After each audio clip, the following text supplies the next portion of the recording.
서울특별시 서초구에 등기된 제과점 상호인 고려제과점이라는 상호를 부산광역시 해운대구 완전히 떨어졌죠. 네, 동일한 특광시군이 아니죠. 네, 해운대구에서 제과점을 운영하는 상인이 사용하면 부정한 목적이 추정되지 않습니다. 이거는 동일한 저기 구역 내에서 했을 때예요. 네, 서울만 벗어나면 됩니다. 부산까지 갈 필요도 없어요.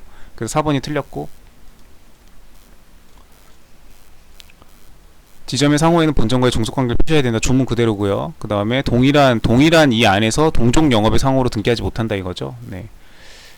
그리고 이것도 여기서 지금 명인 제과점인데, 만약에 같은 서울시 내에서 이렇게 이 명인 제과점이라는 상호를 쓰고 싶다 그러면은 제과점 아닌 업종을 하면 됩니다. 내가 철물점을 명인 제과점 이렇게 하면 돼요. 그거는 상관없습니다. 왜 동종 영업이 아니죠. 동종 영업의 상호로 등기하지 못하는 거기 때문에 이 조건이 다 만족해야 그 같은 상호로 보는 거예요. 그렇기 때문에 내가 제과점을 할 게 아니다. 예, 나는 빵이랑은 전혀 상관없는 난 철물점 할 거다. 아니면 나는 감자탕집 할 거다. 그러면 이 상호를 쓸 수가 있습니다. 같은 서울시 내에서도. 네.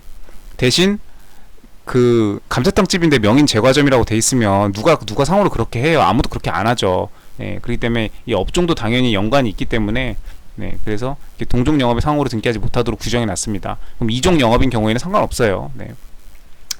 그렇습니다. 누구든지 부정한 목적으로 사용하지 못한다. 이건 또 왜 나온 거지? 네, 다 동일한 적입니다. 네, 그래서 동일하지 않으니까 이건 당연히 상관없죠. 네, 같은 지역이 아니기 때문에 여기서는 고려 제과점이라는 명칭으로 제과점을 해도 된다는 얘기입니다. 네, 부정한 목적 상관없습니다. 네.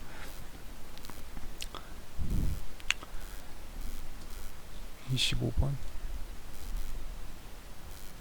상법상 명의 대여자의 책임 24조였네요. 이게 가장 적절한 거, 맞는 거 찾는 거네요. 특별법으로 금지하는 행정관청 면허를 대여한 경우에는 선의 악의를 불문하고 대여자 책임을 인정하지 않는다.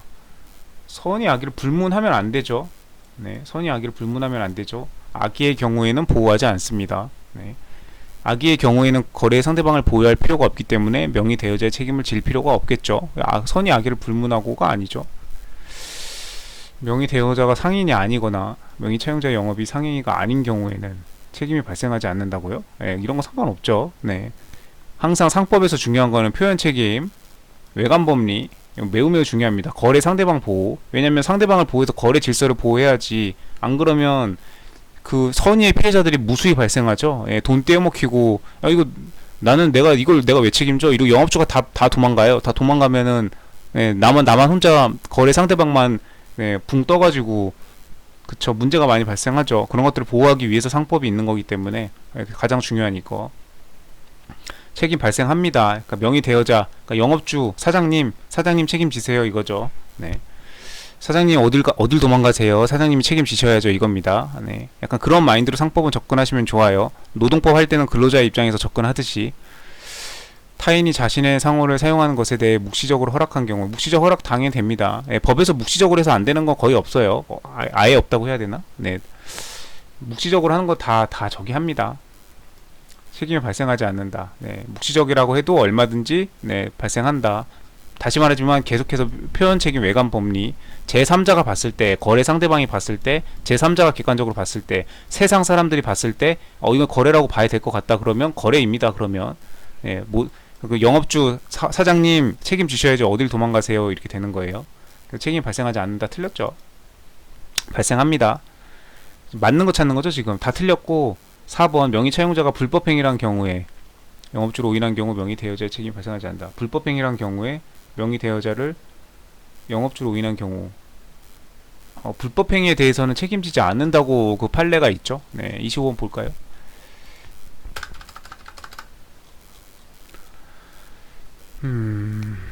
명의 대여자의 책임 24조고요. 허락한 자는 자기 영업주로 오인해서 거래한 3자에 대해서 연대하여 변제할 책임이 있습니다. 시장 질서를 보호하기 위해서. 이 사람이 책임 안 지고 나몰라라 하면은 거래 상대방이 위험해지죠. 거래 상대방이 명의 대여 사실을 알았거나 중대한 과실을 몰랐던 때에는, 중과실로 모른 거는 거의 고의나 다름없죠. 네. 이런 때는 보호해주지 않겠다. 명의 대여자 책임이 면제됩니다. 적극이죠. 네. 사장님 도망가도 됩니다. 네. 상대방이 알고 있었으니까 보호해줄 필요가 없죠. 아니면 중대한 과실이 있기 때문에 보호해줄 필요가 없죠. 이때는 사장님 도망가도 됩니다. 네. 그쪽의 규정에 명의 대여자의 책임은 이렇게 됐을 땐 지지 않는 바, 네. 대해서는 면책을 주장하는 입증 책임을 부담한다. 네. 그 입증 책임은 사장님들이 집니다. 근데 사장님들이 만약에 그 힘든 입증 책임을 그 입증을 해냈다 그러면은 그때는 면제해 줍니다. 네.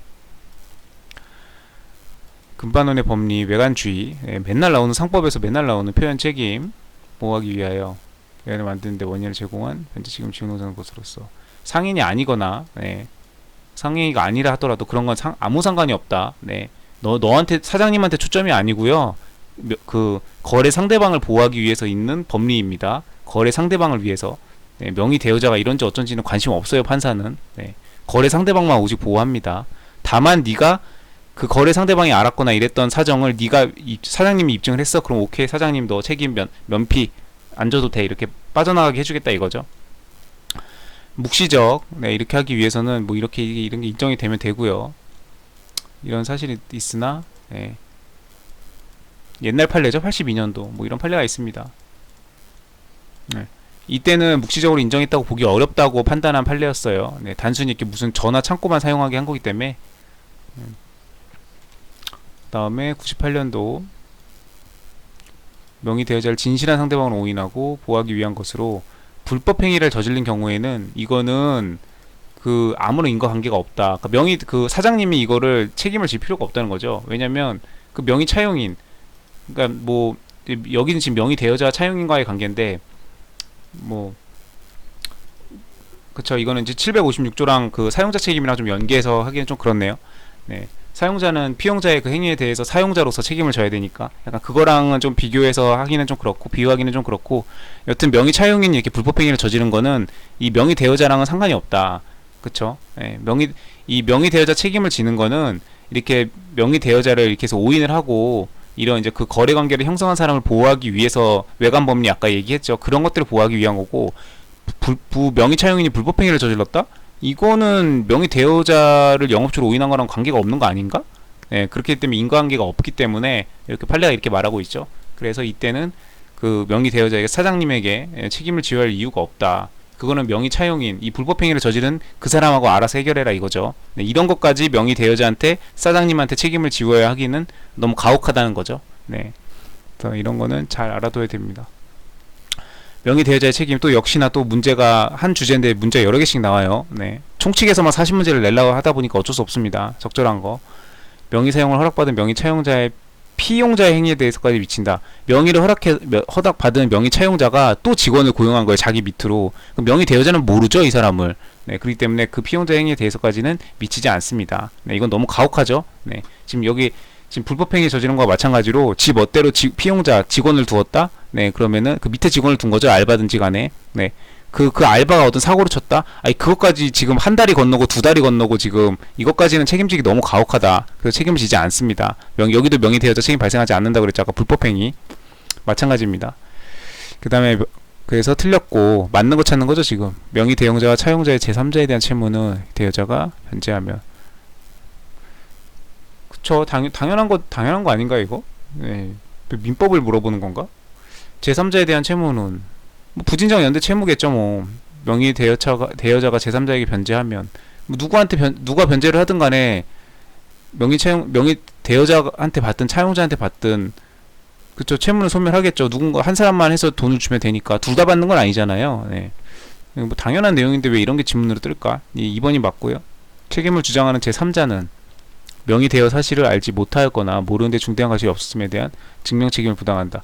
이 거래 상대방이 부담을 하는 게 아니고 그 명의 대여자의 책임을 벗어나고자 하는 그 명의 대여자가 진다고 했죠. 아까 사장님이 져야 됩니다. 사장님이 직접 증명 책임 부담하시고 만약에 그 힘든 증명 책임을 그 힘든 걸 제가 해냈습니다. 그러면 그 사장님은 오케이, 너 책임 면피, 명의 대여자 책임 안 져도 돼, 이렇게 해준다는 거죠. 증명 책임은 본인이 부담하셔야 돼요.